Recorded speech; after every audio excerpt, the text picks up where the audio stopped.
তিনি একদিক দিয়ে কবি, মানে গীতকার, সুরকার, সবই, নাট্যকার।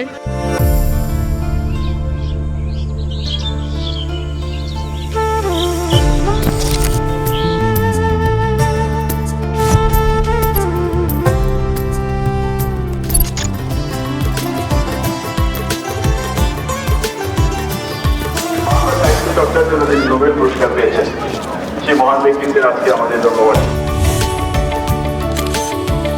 তার কথা বলতে গেলে তো শেষ হবে না। তিনি একদিক দিয়ে কবি, মানে গীতকার, সুরকার, সবই, নাট্যকার, মানে কারোরই তুলনা হয় না। এই জন্যই তো তিনি বিশ্বকবি। কুমারখালীতে এসে উনি এই যে শিল্পের উপহারটা আমাদেরকে দিয়েছেন, তার জন্য আমরা খুবই খুবই গর্বিত। আর আমরা তো এলাকারই, আমরা কুষ্টিয়ার মানুষ। আমাদের এই অনুষ্ঠানে সবাই আসে, সারা বাংলাদেশ থেকে বলতে না, দেশের বাইরে থেকেও লোকজন আসে। এটাতে আমরা খুবই খুবই অনুপ্রাণিত হই।